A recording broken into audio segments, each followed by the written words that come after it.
be fucking awesome. Come on, it's gonna be fucking awesome. You know the words. It's gonna be fucking awesome. That's it, see. It's gonna be fucking awesome. Yeah! All right. Hiya. It's Jesse Blaze Snider, the Coolest Geek Alive. How you doing out there? Care Bear stare to y'all. How you doing? I'm doing pretty good. Gearing up for Thanksgiving with my kids. I'm excited about that. Building my business. For those of you waiting for the Kickstarter for King of Kings to be, the books to be sent out and stuff. I just got the t-shirts. Had a little bit of trouble with the printer. Had some printers who were like telling me that they could do the metal covers, and then they were kind of fibbing to get my my business. But then I finally found a place, and I'm working with them right now to get these books printed so I could have them to everybody before Christmas. So I'm excited about that. And also I'm launching my next book, which is an adult comedy book called Fucking for Our Future. It's on. It's going to be on Fund My Comic first. It's really funny. Something I thought I would never do. A book that's like based around nudity, because all these nude books were selling so much. But I figured if I could tell a story where nudity was like part of the story, that I wouldn't mind the nudity on the covers because it was about what was happening in the book. So I came up with this really great book about these little petite women in these power armors getting sperm samples from these giant men because their civilization split down the middle, the men and the women.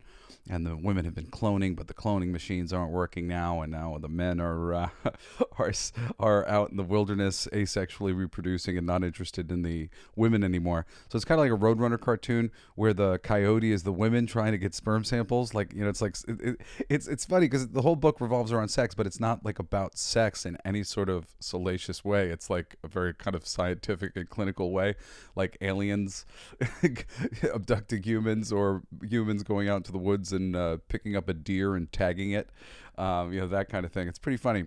Anyway, I love doing it with an artist named Dizzy Arnold. He and I have done the whole book together, soup to nuts, and I've been doing all the photoshopping for our Kickstarter, and it's a lot of work, but it's exactly what I love to do, man. I love to make some great comic books. Love to honor this wonderful medium that we have in comics. It's an unsung medium. It's just so great. It's so rich because you can do anything in your imagination, and there are all these wonderful artists to, just take the ball home. I really believe too, and you write for your artist. You write things that your artist is going to kill, that that they're going to be able to see in their mind and bring to life. And there's just so many wonderful artists who have brought to life all of these worlds that I'm waiting to see brought to life on the big screen. And unfortunately, that's not really happening.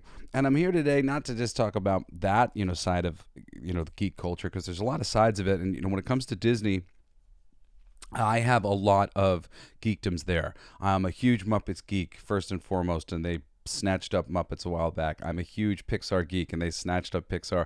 I'm a huge Marvel Comics geek and comics geek in general, and they snatched up Marvel Comics. I'm a huge Disney animation geek, like big time, and classic Disney in general. Walt Disney is on my short list of top 10 greatest idols of all time, people who I look up to, people who I strive to sort of be like and emulate, to hope to achieve similar things with my life in what I saw from these people. And somebody like Walt Disney, which was he brought a lot of joy to people.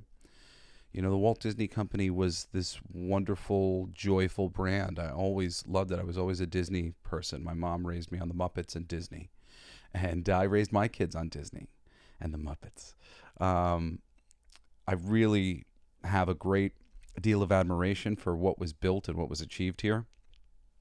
And I don't take it lightly, all this criticism of Bob Iger. It's funny, I have a very great friend of mine. Shout out to Dave Marfield. He's a man of many parts, but he directed an awesome movie, wrote and directed a movie called, I think it's called Deep Water. I might be getting it wrong right now, but I think that's what it's called. It's really awesome. And very cool, trippy movie. He's directed a lot of music videos. He's also like a financial mastermind and like so many different things. And Dave's a great dude. He's also a huge Disney fan.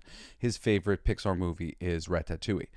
And, he's one of those guys who has just been sort of reluctant to accept that Iger does not know the way, partially because he's not necessarily Mr. Big Star Wars fan and Mr. Marvel fan and all these other things.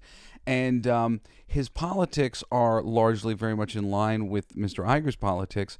So the ways in which too much of those politics will affect the material and the audience's reception to that material is a little skewed. And every single time I kind of push back at Iger or whatever, he'll kind of send me like a whole thing about like how Bob Iger's good and he did this and XYZ. And I understand some of these perspectives. There are some positive things that Bob Iger did. One of the main bits was buying up all those things. I mean, that was genius. Disney was weak in the boy brand department. Unfortunately, they took their boy brands and they really feminized them.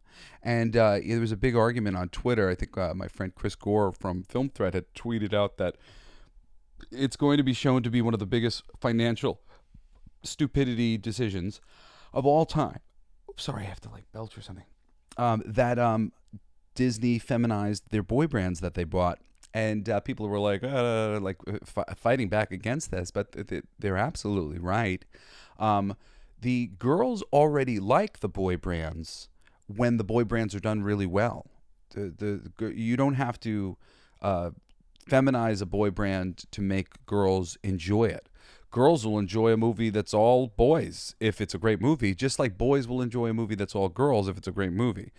It's that simple. We are not so discriminating. There are examples throughout history of just so many characters and so many people who we love and support. I keep thinking of one of the lead characters in the Gargoyle series, who's kind of like a weird quasi love interest to Goliath, and she's just this really powerful woman detective, and man, like just love her, and I know so many people love her, and there's and Ahsoka, even though we didn't tune in for this series because we lost trust, the audience lost trust in you.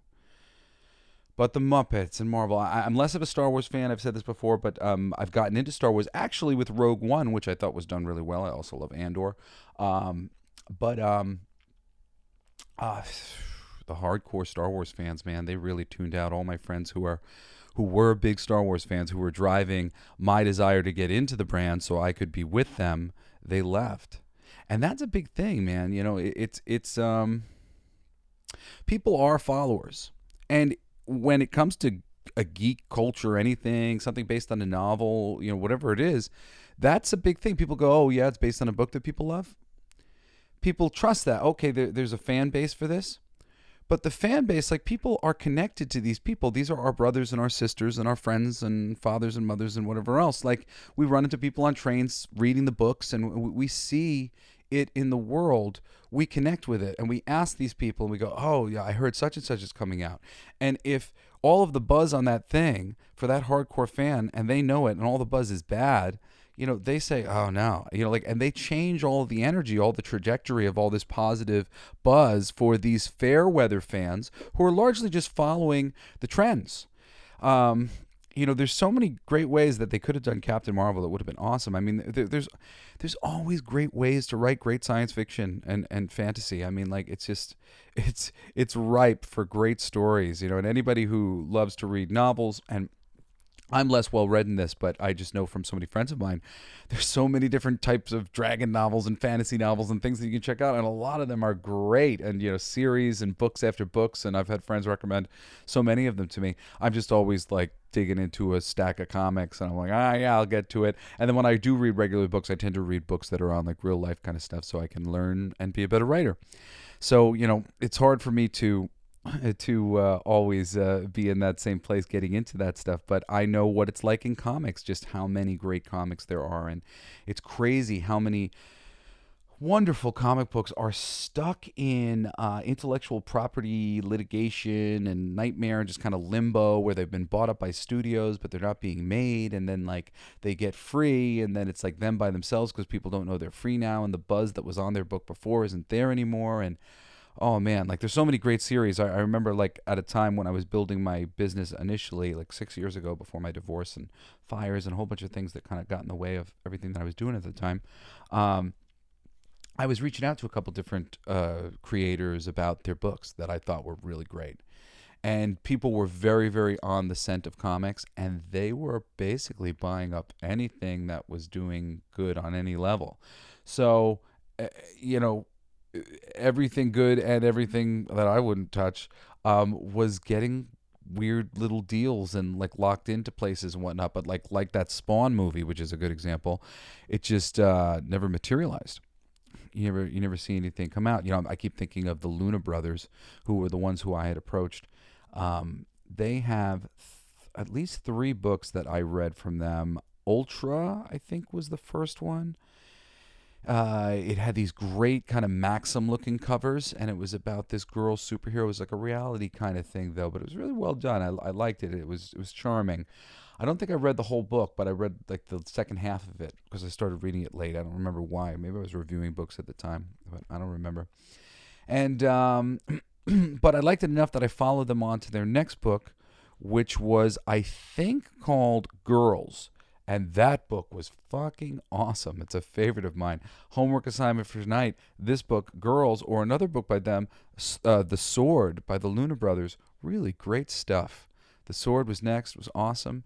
And I really just thought some great things could be done with their books, and that also the budgets wouldn't have to be particularly huge to achieve the things that they did in both their books, and that they were really ripe for adaptation. And I was, in the middle. I had some connections here or there, and I was wondering, what the availability of their properties were, basically.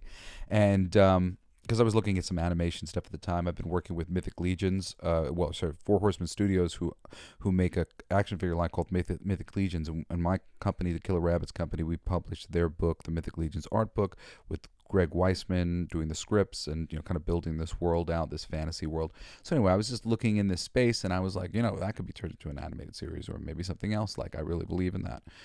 Anyway, they were like, yeah, we're locked up, and that was a decade ago now, and nothing's been made, and it sucks because that stuff's great. It was great then, still great now. Good idea is a good idea is a good idea. Somebody should adapt it, and I guess I'm gonna have to go and pick the low-hanging fruit when I finally get myself into position and go back and make some of these things that aren't being made that are so awesome. Because man, there's so many great comics, and there's so many great books and novels. One of my friends, Pat, I'll have to bring him in to be a consultant and adapt some great fantasy novels that he knows about, because I know he's got some that he loves. I'm here to talk about Bob Iger. I'll just tell you what I wrote here. My headline for today. It's going to be Disney's Bob Iger problem. Problem with Bob Iger. Replacing, quote, reverence with, quote, respect, and failing at that. Iger blames COVID, quote, and quantity, quote. Is he right? And then I'm saying Indiana Jones, Dial of Destiny, The Little Mermaid, The Marvels, Elementals, Antman and the Wasp, Quantumania, Lightyear, bomb at the box office. And I know some of those seemingly made a lot of money, but the amount of money that they're laying out for these movies and not disclosing it or coming out in other ways, and if you dig into it, you can find out they are, they just lost a lot of money these past 2 years. And if COVID is fucking over, and there's plenty of evidence of that. While Secret Invasion, Ahsoka, Andor, Obi-Wan, She-Hulk, and others fall short on Disney Plus. Is Bob Iger right? Is COVID too much? Is too much quantity responsible for Disney's lack of creativity? That's what he said recently. Jesse Blaze Snider, professional comic book writer and Coolest Geek Alive, lays the blame squarely on Bob Iger's feet. At Bob Iger's feet. Explain Top Gun Maverick, Avatar The Way of Water, which everybody was predicting was going to fail, Into the Spiderverse 2, Super Mario Brothers movie, Minions, Sonic the Hedgehog 2, even Elvis, or how about Barbenheimer and John Wick. And a lot of these movies actually has make less money than a few of the things that I mentioned above, but their budgets are so much more reasonable that these things are able to be done. Some of the ways in which some of these creative people are operating based on a lot of leakers and information coming out of studios, and I know people who have confirmed as much, but they're doing these things where they're like, what do you call it? It's almost like a choose your adventure. I think the term has been called scrapbooking by Doomcock on his channel, where they're just they're shooting a lot of things. And they're figuring it out later. And like that's been coming out in recent quotes from Kevin Feige, like making the movie great in post, figuring it out in post. And they've kind of been doing that, unfortunately, since the very beginning with Iron Man. But they had Jon Favreau, a really wonderful, great creative person who was working on that thing at the time. They didn't have somebody who was doing, oversight to creative exchanges, which is what Kevin Feige has been doing. He's been overseeing creative people. There was a creative committee. They dissolved it. He was being overseen by the creative committee. The creative committee was making things go great, and he was feeling like they were getting in his way. And now the last two phases, I mean, if you've been paying attention to the show, we've been really breaking it down. Oh my God. They're fucking destroying their brand, and they've been destroying the comics. The comics are just being eaten alive by anime. Everybody coming up new isn't interested in this like very forced progressivism or whatever. I don't know what you want to call it, or liberalism or whatever. I'm a more liberal person in general, but nobody likes to be preached to. It's just like half the time that I hear people complain about this stuff, I'll go watch it and I go, well, it didn't really bother me necessarily. But I understand why people are feeling as though it's a sore thumb in their eye, and that it's like being like rubbed in their face, and like it's not being done in any sort of delicate way. Certainly, can everybody admit that? If you're on the left side, left or the right, like it's not being done delicately. It's being done very heavy-handed. And when people can see patterns, predictive patterns, that's everybody's least favorite thing about a movie. People like movies that surprise them. The movies they get talking about are surprising movies. The horror movies, oh man, you got to see that, whatever.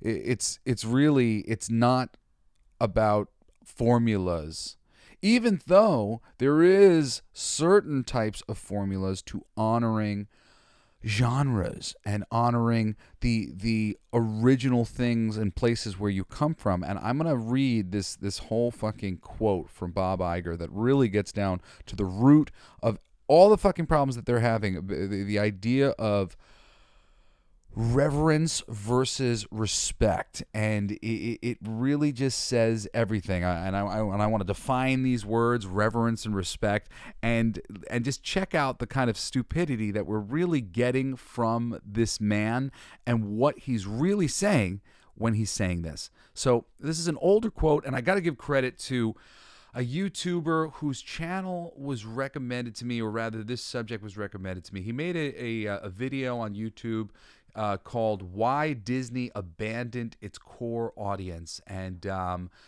his channel is called The Fourth Age, and you can check out his channel. He has some different and deeper, interesting things to say about the roots of so much of this stuff, and he's not wrong on a lot of levels.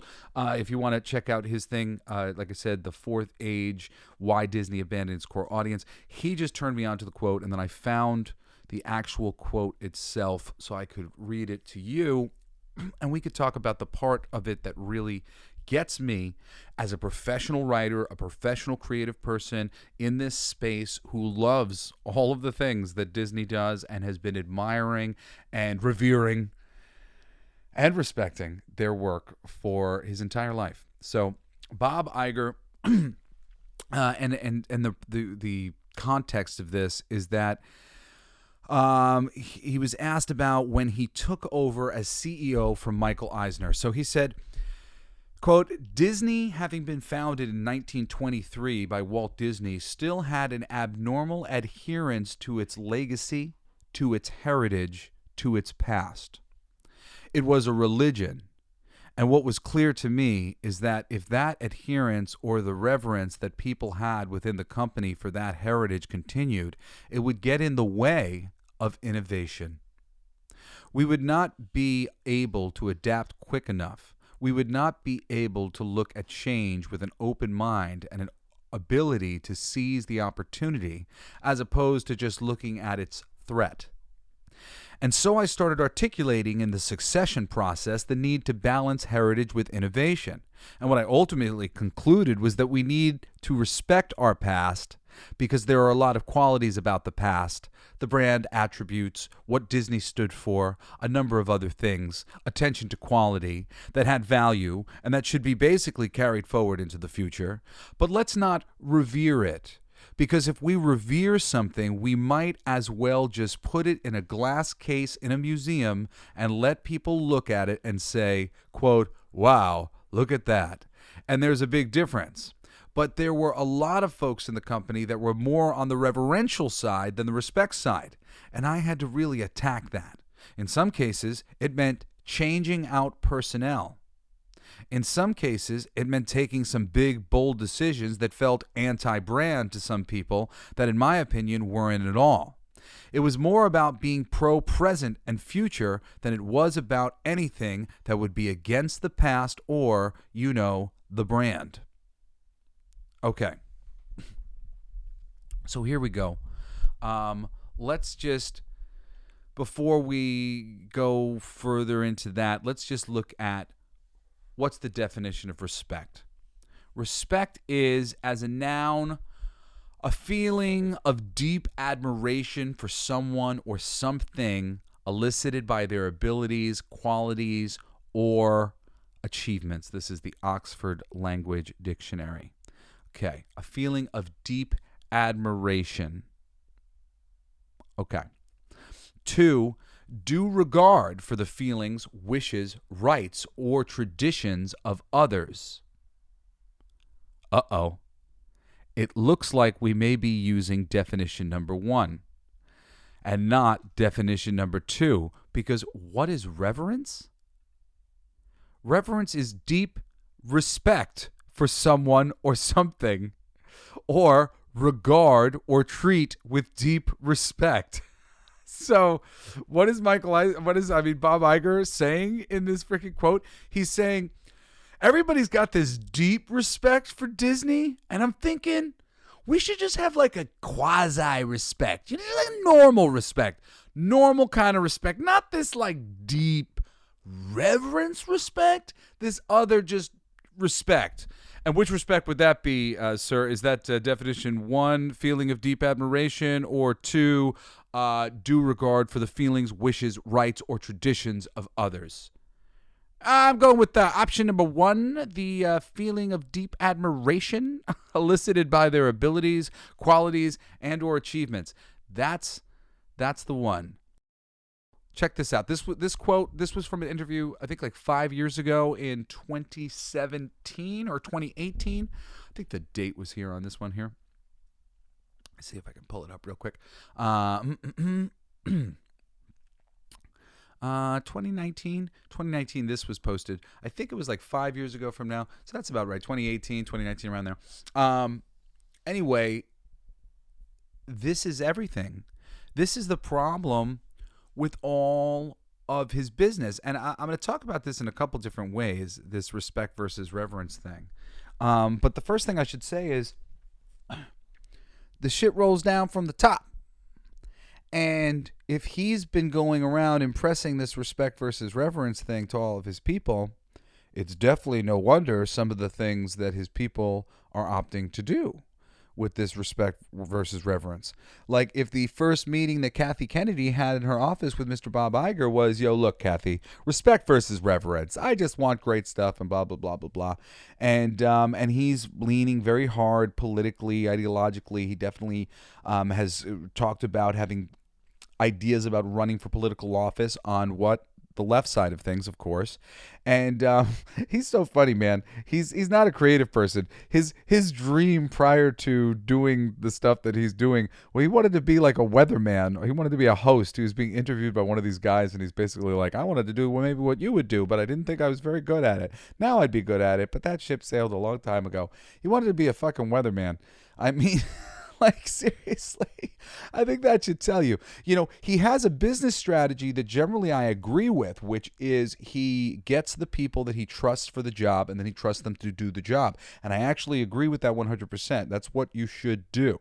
Unfortunately, when you let politics get in the way of art, you start limiting your pool and crystallizing the form that the art you make takes.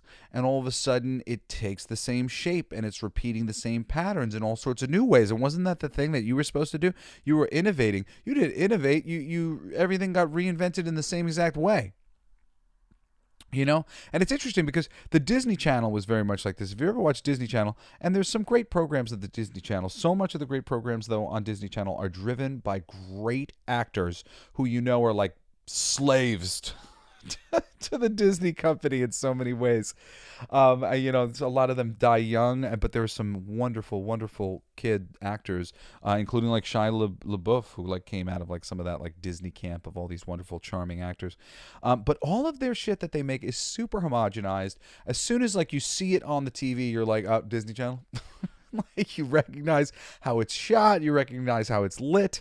It all looks the same. All their little High School Musicals and their little zombie musical thing that they're making now. You know, I have kids, so all these things I get seen in front of me. It's been like that. It's been this like woke thing that you've been talking about. It's been like that for ages. It just hadn't exactly translated over to the films. But in the TV and all that stuff, it's always very ham-fisted and kind of like annoying and aggravating and whatever else. But the transition from it into film kind of took a little while and into a lot of these mainline properties. And of course, when they started making these changes, it was very big. And I want to say vicious. You know, they were really vicious changes for a lot of the fandom.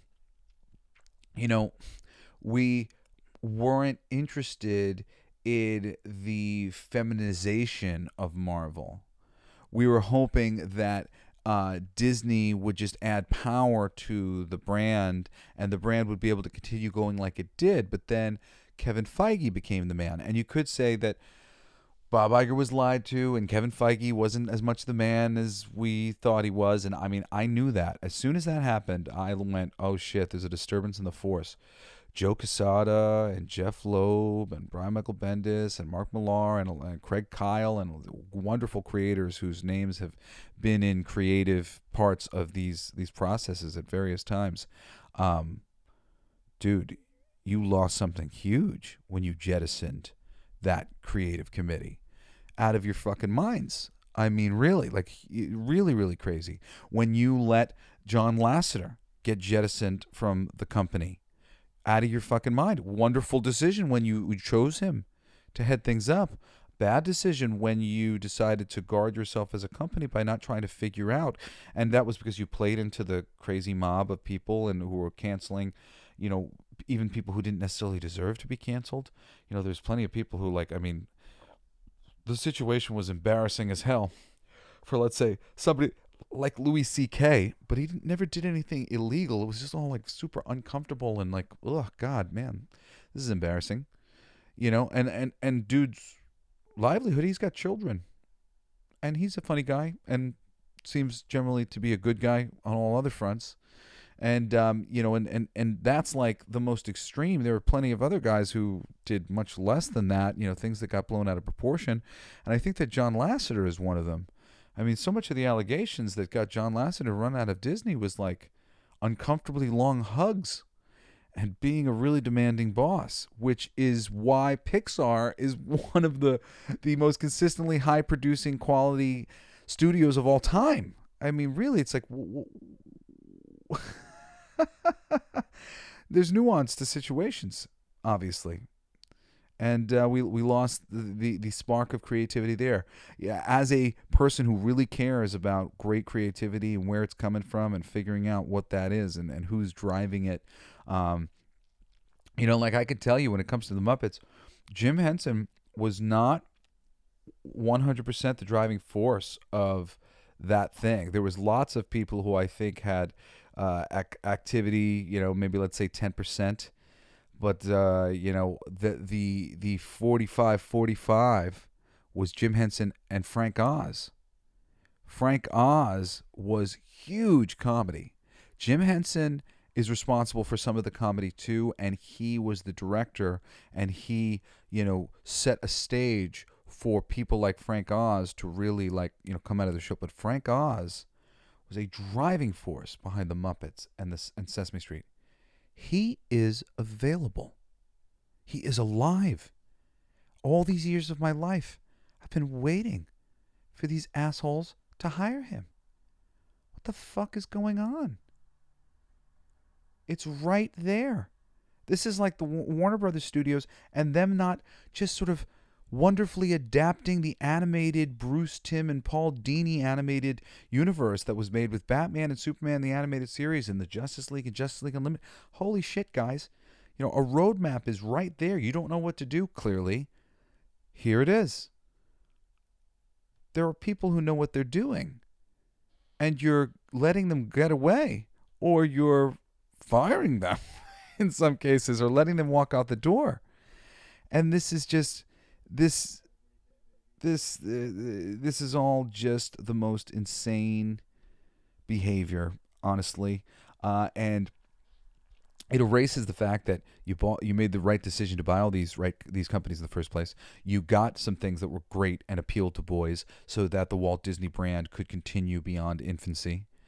You know, because we love Donald Duck and we love Mickey Mouse and stuff like that, but then like we kind of grow out of Disney. But that doesn't have to be the case. Now they got the Marvel superheroes. Now they got Star Wars. And then they try to appeal to this mass audience, forsake the audience that they have, forsake the boys in particular, and forsake the hardcore fans that love this stuff, that drive the sale of the merchandise, which is another big reason why you bought all this shit in the first place, right? So you could make all this money off the merchandise. Well, your merchandise is hurting now, is it not, Marvel? Is it not DC? I'm not DC. Is it not Star Wars? Is it not hurting? For Pixar even? Look, I see these Buzz Lightyear shit that are just all over the freaking store shelves on clearance because you tanked it with Lightyear. And I don't think Pixar brand is completely dead, even though it is in a way, because you just announced that you're focusing on making sequels to Pixar films from now on. No original content. So Pixar, as it was for somebody like me who loves Pixar, it's dead. It's a terrible decision. You're not wrong when you say that too much reverence can be a problem and can halt innovation. But it's not about switching completely to the other side of things where we abandon any reverence to the things that we love. All great horror movies are using some of the wonderful and brilliant ideas of the classic horror movies that have come before them to add to their greatness, or they're probably not a very great horror movie. The best stuff is building off of foundations that have been set by things before us. There's a reason why we're taught Shakespeare in school. These are some of the foundational stories and ways to tell stories that really can hook you in. The comedy, the tragedy, a little bit of both in everything. Start with a fight. You know, I mean, just there's so much to learn from Shakespeare, and great writers do. I'm actually like mortified by how many of these new writers coming up are afraid to learn from the greats and are afraid to read great things and be in, like, you know, I'm all about not being directly influenced by certain things when I'm working on certain things, but you cannot make that door of I don't like to be directly influenced very narrow. You know, it's got, or I should say very wide. It's got to be very narrow. These like, I don't want to be influenced by this and this. And you have to be going to other sources and learning. You know, Shakespeare's a great one. And if you read Shakespeare, you ever have trouble with Shakespeare, just try to get through it and get the gist of it. You don't have to understand everything and the turn of every phrase. Like, you know, you can understand Shakespeare basically, and you'll still really enjoy it because the movements of what happens in the story are great. I'm a big proponent of reading Shakespeare. Shakespeare's awesome. And the basics, there's so many movies that have been based off of Shakespeare's basic tentpoles. You know, songs are really revolving around the same structure being repeated over and over again. And to a certain degree, progression in that structure, there's not a lot of new things that can be made. It just comes down to how can you present that structure in new ways and how can you build on that structure.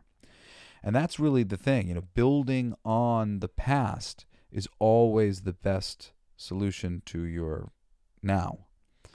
Because the universe is just kind of like, I think of it as like claymation every now and then.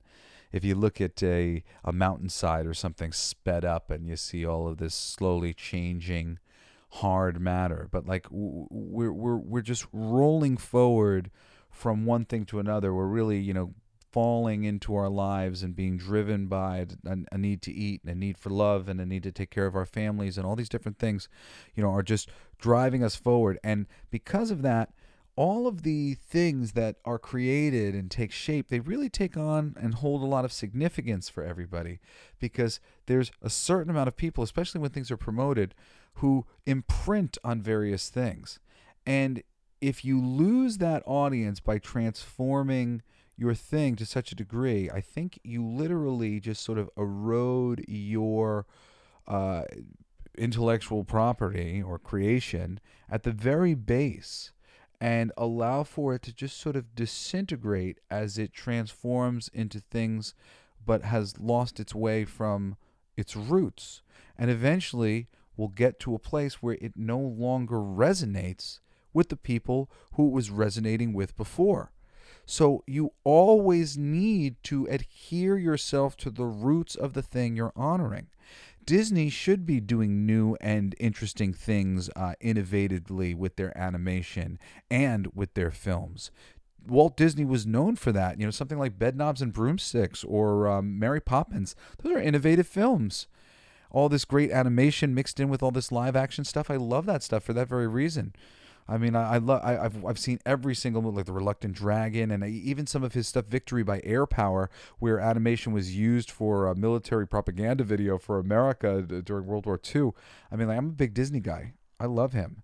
And there's so much to learn and base your stuff on. Like, there are so many ways to continue that innovation and bring that forward, especially as you bring in Lucasfilm and you have Lucas's freaking special effects studio access to those people, and you've got access to the Pixar people and Steve Jobs. Well, you did, and John Lasseter. I mean, like, there was no end of things that you could have been doing, building on that and continuing to make wonderful love stories as Disney's princesses and the castle for which your logo is based around, the castle that implies a happy ever after. That is your brand. That should have continued. New things could have also been taking place. You brought in Pixar, who are the king of new things. You could have just let them do the new things, and you could have done a really good job with the Disney animation. And you could have tried to do some new things in live action while you were also adapting lovingly your animation classics into live action. But you didn't do it lovingly. There's a world that people wanted to live in before. If you would have adapted these franchises lovingly, people would have been demanding sequels to every single one of them. And they're not really. The people are like, okay. Yeah. Like, the best thing that most people can say about a lot of them is that they're unoffensive. I've heard one or two people say that the Cinderella one's really good. I haven't watched a lot of them. I haven't wanted to watch them. I love all the originals. And I don't want to see their memory, like, trashed on. And I don't want to be, like, a hater. So, like, if I think I'm going to hate something, I'm like, I don't watch it. And I really thought I was going to hate most of them. And based on a lot of things I've heard, I would hate some of them. So I'm glad I haven't watched them. But these things are representing the brand, and they're changing people's minds. And they're the hardcore people like me who have been following and trying to love these things. And they're having to defend themselves to all of these hardcore geeks who have been from the moment going, they're changing it in all sorts of ways that I don't like. And these other ones are like, oh, please, like, come on. Get over it, and blah, blah, blah, blah. But, like, here we are years later, and now all of those people are starting to change their story. Online, on Twitter, the apologists for Disney have gone away. And what's left is Disney's results of late, which have been fucking abysmal. And people like me have been trying to say this was where they were headed for a very long time. It's just so stupid. It's all just so stupid. Yeah, I don't know what else I should say about it. Let's see. COVID.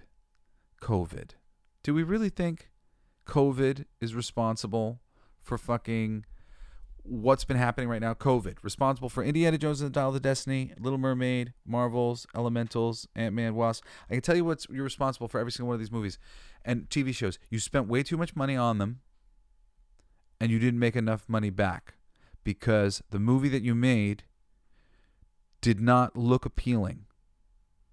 I mean, and there's multiple factors. Hey, Indiana Jones, Dial of Destiny, you're literally coming off of Steven Spielberg and George Lucas raping Indiana Jones with the fourth film as far as South Park was concerned and many others. I hated that movie. So, I mean, you really had an uphill battle there. On top of which, though, what did you bring? You brought put a chick in it, make her lame and gay, right? The Little Mermaid, a complete adjustment to that thing, all the stuff that made Prince Eric's character matter. It's like I was hoping that some of the guy characters were going to get fleshed out a little bit more in these movies because I'm a guy and I've been watching these movies since I was a little kid and I love these movies. And, I wanted Prince Charming, mapped out in a better way. Some of these guys, why can't I have that as well? Instead, we've got, the Little Mermaid's responsible for everything. She did everything. She's a boss bitch. She can get it all done. Even though I hear her performance was really good. And a lot of other just sort of like weird things mixed in there across the board. And some just stuff that looks really creepy and some music that was really awful. In a movie that's supposed to be filled with some of the music of one of my favorite fucking songwriters of all time. I mean, like those three films that he made, Little Mermaid, Beauty and the Beast, and not The Lion King, that was, what's his name, Elton John, or whoever it was, and Aladdin, are some of the greatest things ever. Alan Menken and... is Alan Menken the one who passed away? I always forget his name. I get so upset that I forget his name. He's so fucking talented. He also wrote the music to Little Shop of Horrors, the man I'm speaking of. You can look it up if you want to. Little Shop of Horrors, my favorite Broadway show of all time, my favorite show of all time, like musical of all time. It's so good. Little Mermaid, and that squawking rap song is in there. Like, you're like sullying the memory of this great composer who was working for you. Or the Marvels. I mean, like I said, I don't know about the Marvels. Captain Marvel 2 could have been done in a lot of ways that could have made it better. Granted, though, you got Ant-Man and the Wasp, Quantumania. I mean, this has been a journey to this. I'm not the only one who thinks fucking Loveness and everything he said about the fans and fucking them being wrong about MODOK. You're fucking wrong, you fucking asshole. I mean, seriously. Holy shit. To move over. Let me drive. I'll show you how you fucking do this shit and make it look cool and scary and interesting and science fiction monsters done as poorly as could possibly be done, and Kang getting defeated by Ant-Man and friends, and I mean just his daughter being a douche to him. Just so many things about that freaking movie that I hated. The Elementals, which did leg out to do pretty well in the box office and on Disney Plus in some of the numbers, but again, the amount of money that was spent on it and everything else, I'm not. I think it's like a break-even thing, and again, these movies have just been a bad look for them. Elementals is good, but not great. I like it. I've watched it a bunch of times with my kids, but it's not great. The Pixar movies are great. It's better than The Good Dinosaur, though.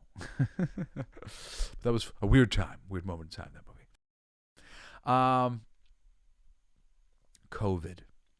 Is it COVID? Yeah, COVID didn't stop Barbenheimer. Barbie, right up the middle, something that girls like. A girl brand directed at girls, but done really well. Guys seem to like it, too. Elvis, I think kind of something for everyone. Oppenheimer, an intellectual film, but done really well. And the budget wasn't so much that... they're wasting their money, even though it came in much less than these other guys. John Wick, same thing. And then Sonic the Hedgehog, Super Mario Brothers, Into the Spiderverse, generally pleasing the fans. I mean, Spiderverse, I thought fucking ending was a terrible cliffhanger ending. Way of Water, managed to bring people in. And even though, again, relatively generic in a lot of different ways, but beautiful, nice to look at, good for a family audience, blah, blah, blah, blah, blah. Why isn't your audience showing up, Marvel? Way of the Water literally is getting by. Avatar, Way of Water is getting by on just being like a movie the whole family can go watch and understand and enjoy. And how are your movies not? How's Indiana Jones, The Little Mermaid, Captain Marvel 2, Elementals, Pixar, Antman and the Wasp? How are these movies not lighting the box office on fire? How are these shows, Ahsoka and Obi-Wan and She-Hulk? I mean, like, these things could have been really great. I know these things could have been really great. I mean, look, it's just all fucking bullshit, guys, because I know as a fucking fan how great these things could be. And that's always the battle that I'm fighting. How great it could be versus how great it is. And these things aren't great. Go back and check out my episode from this past weekend. I mean, it's just fucking stupid. And as far as quantity goes, quantity, when it's good, is not a problem. Quantity has not been a problem for Marvel Phase 3 when things were crack-a-lackin' and things were good. Quantity was a problem with the other thing. Quantity was also a problem with the TV shows, them not having any sort of release window on, say, Netflix and other things. I think there's a lot of different ways they could have made the TV shows work for them better. They could premiere them on Disney Plus, then they could have released them on other platforms. There's so many things that went wrong here, and maybe this is like where we should end the conversation, because there is a quantity problem that happened with every single studio. Netflix, Amazon. I mean, Amazon's maybe a little steadier as they go, and iTunes seems maybe a little steadier as they go. But in general, it's been very clear to me that all of these companies received a huge influx of cash. They've all been making more television content and film content than ever before in an effort to keep up with Netflix, or in Netflix's case, in an effort to combat everybody who was trying to take over the Netflix position. This created this huge influx of cash into the business that didn't go to any of the creative people. It just went to the studios and their ability to make more content so they could hopefully win the streaming wars and be the company that came out on top of everything. But in reality, all these years later, they just beat the hell out of each other, wasted a ton of money, made tons and tons of content that nobody watched, and a little bit of content that lots of people watched and was like the lost, what do you call it, lost leaders? The lost leaders are the ones, I think I think I'm getting it right, or I might have it backwards. Of like that they make so much money that it makes up for all the loss that we've had. But they've also had just steady influx of money.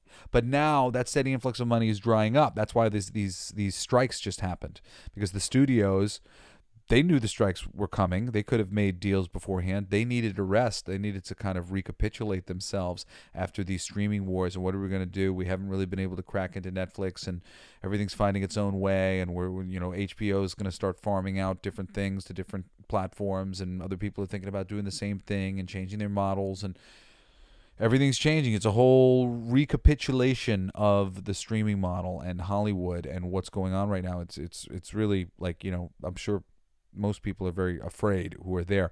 I've kind of moved over to the podcasting thing and just focusing on doing my music and my publishing. So for me, I'm not really affected by it anymore, but I do a lot of commercial voiceover and narration and stuff, and I've, like I said, been more focused on this stuff recently. But I've been in that world and in the unions and dealt with that stuff, and it's legit. People rely on this stuff, and a lot of them work very hard. I kind of would tend to go out for the things that I was right for, and I would get the things that were meant for me. But a lot of people really hustle to work and be extras and do so many things to make their living, and everything is in complete upheaval. And it's all because of the stupidity wrought by these studios as they have played this game of, chicken with each other in the streaming wars. More content. Who will win? And really, like, slow and steady would have won the race, and a little bit chiller and a little bit smarter. And certainly this identity politics thing has been seeping into every studio in various ways, and it's been a very consistent pattern. And again, like I said, even somebody who's, I don't really necessarily mind a lot of the politics that are on display, but when it becomes a pattern, it's a big deal. Also, there's just a great injustice being done in terms of this representation across the board. And the representation of race tends to be very,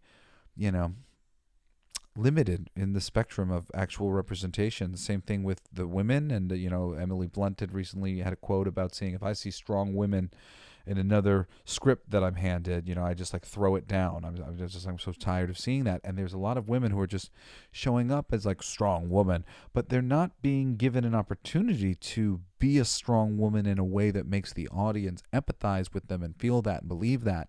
And it's doing the women a disservice. It's doing the races a disservice when they're being depicted as caricatures of themselves so often and in a very limited scope range of things. I was one of the classic examples I always like to give is like somebody who was an actor in commercials, whatever else.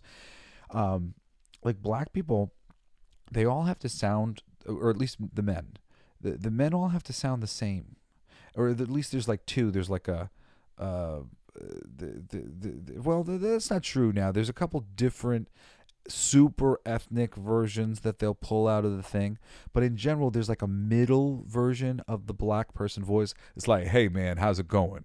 Yeah, no, I'm Tyrone, or whatever the fuck they're gonna make their stereotypical name when they write like characters like this.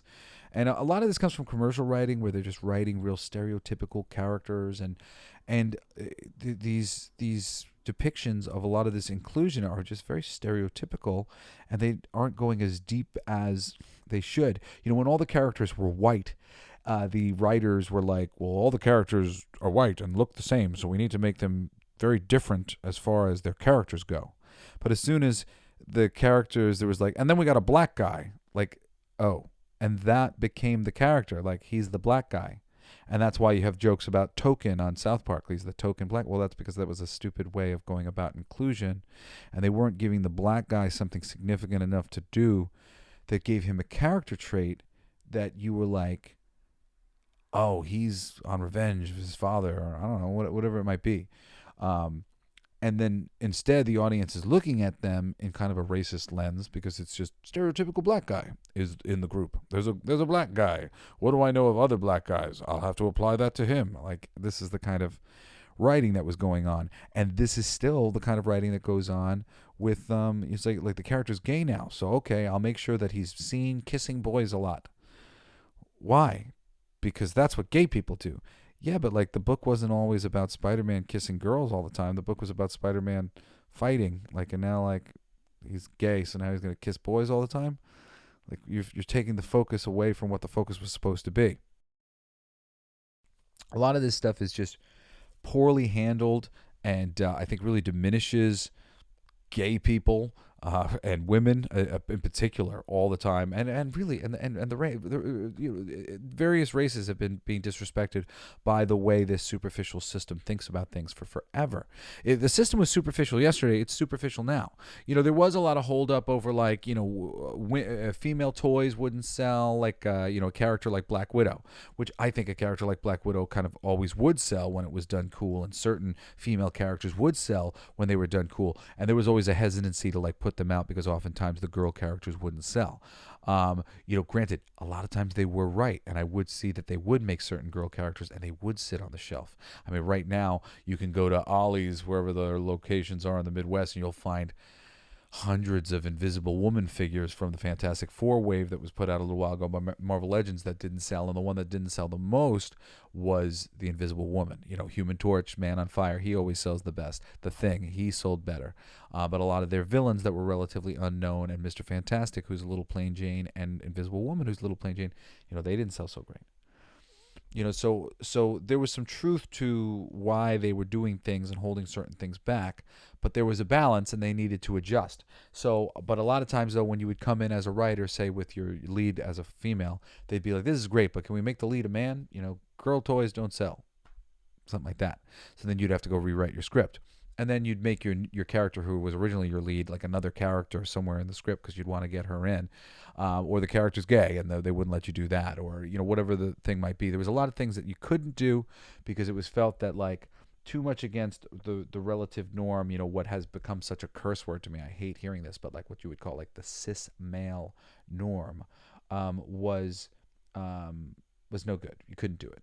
And like I said, there was some truth to this. There was some evidence of a lot of this stuff, but I knew that it wasn't exactly 100% true, and a change needed to be made, and that change did get made, but then it got overcorrected really hard, and now there's like this list of all these things that they're doing in every one of these movies, on every one of these TV shows. I mean, there's literally, they're talking about Pedro Pascal being cast as Reed Richards, and it's really actually pissing me off after all this time, because there's this board on the Disney thing that was leaked kind of thing, and it basically, it was all these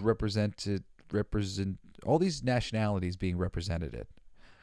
And there was only one that was like sub-outable for another, and that was white male, which could be subbed out for a Spanish guy. Hispanic people could replace a white male. They didn't need a white male in their principal cast of these things. These were like all the ethnicities that they needed to include to try to be as inclusive as possible. But white male could be subbed out with a Hispanic male, because basically that was close enough. And first, let me say, I hate any conversation that's like boiling people down to their freaking ethnicities. It so stinks. But art is a simple boiler form representation. If the character is purple in the books, I want him purple in the movie. If he's green in the book, I want him green in the movie. If he's white in the book, I want him white in the movie. That's it. Be as additive to the situation as you would like to be. Add new characters to the Marvel Universe. It's great. Let public opinion and all your readership sort out who we like, who we don't. Keep adding characters until we find ones that we like. I mean, seriously, be additive. But don't just change the thing for arbitrary reasons.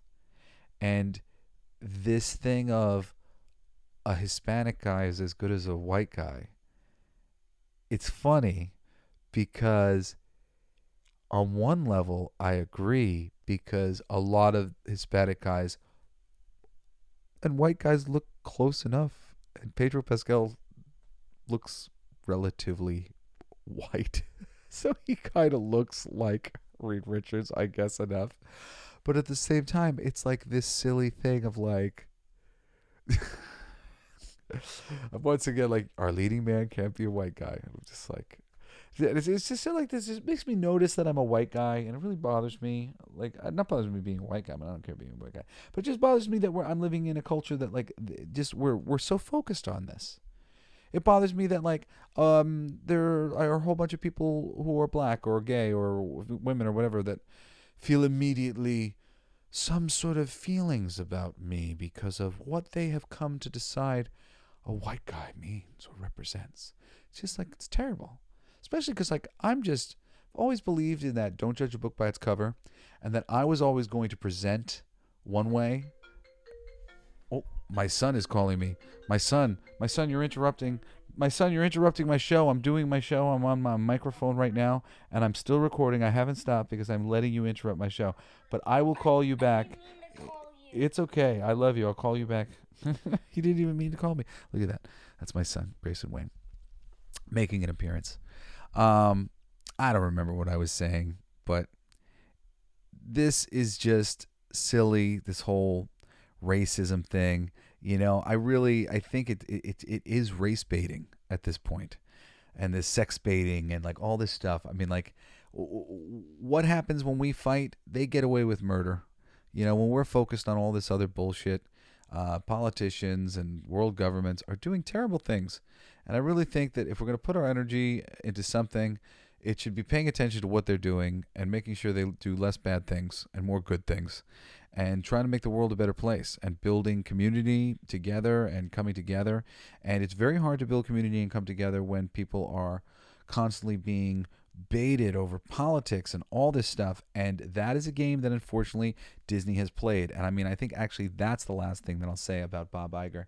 He never should have gotten involved in that political fight in Florida.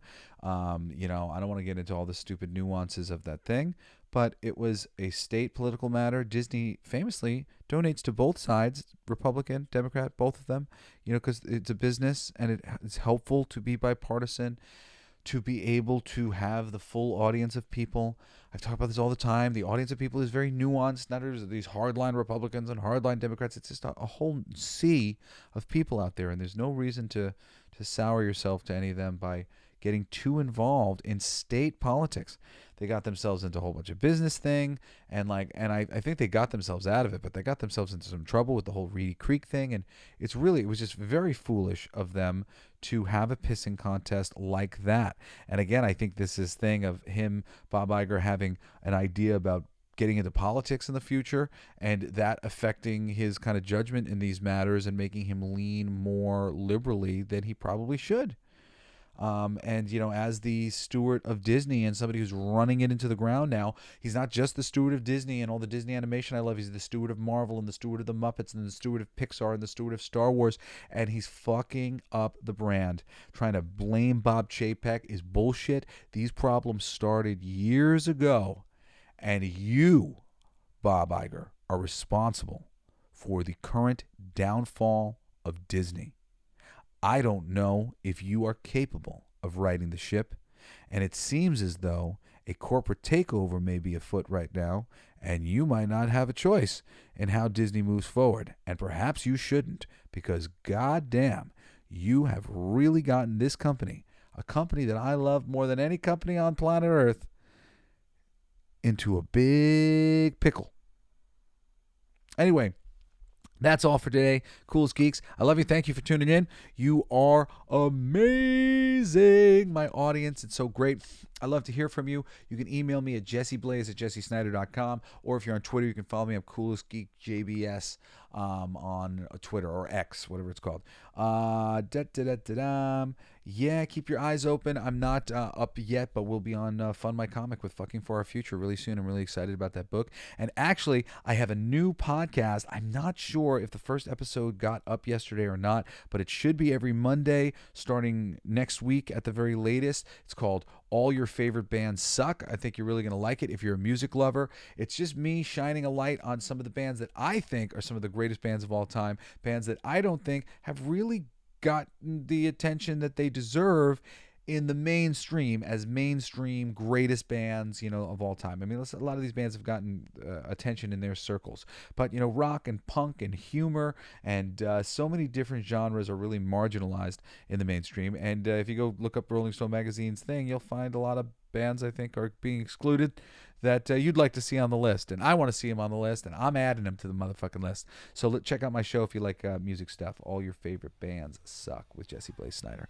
Anyway, I love you guys. Thanks again for tuning in, and please join me again this Saturday for an awesome episode of the Coolest Geek Alive, where I'm going to be talking about what is it in particular? Oh, I'm going to be talking about all of the geek victories over corporate culture that we've had throughout the years. All the major victories that we've had, like the Marvels, continuing my backing of the fandom, that we are allowed to celebrate the failure of the Marvels because we did tell them so, unfortunately, and they have been not only not listening to us, but insulting us. So I'm going to be talking about that and other major corporate culture failures that were geek culture wins this Saturday on Coolest Geek Alive. And please join me again next Wednesday for another fabulous episode of The Coolest Geek Alive.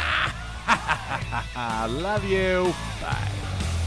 You've been listening to Coolest Geek Alive with me, your host, Jesse Blaze Snider.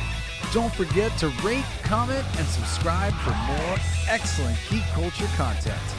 Thanks for listening. It's my favorite part.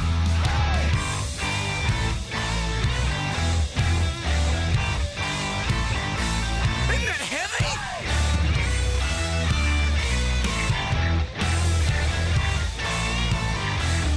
I played that.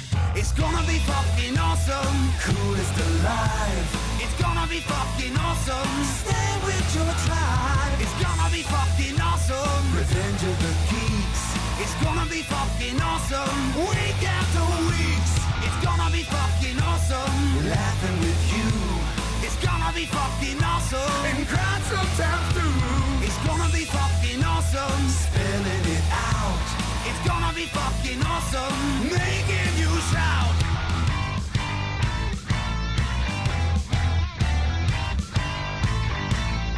I'm a genius. I got lyrics coming out me bum for days.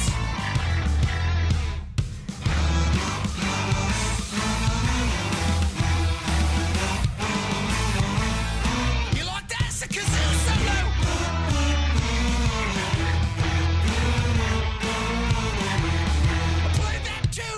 gonna be fucking awesome. Talking some shit. It's gonna be fucking awesome. Living legit. It's gonna be fucking awesome. Food in our mouth. It's gonna be fucking awesome. Get in our mouth. It's gonna be fucking awesome. Tell all your friends. It's gonna be fucking awesome. Call right or text. It's gonna be fucking awesome. Raising the bar. It's gonna be fucking awesome. Straight to the stars. It's gonna be fucking awesome. It's starting soon. Straight to the top. Passing the moon. It's gonna be fucking awesome. On with the show.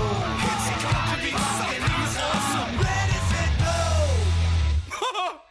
It's gonna be fucking awesome. Fucking awesome.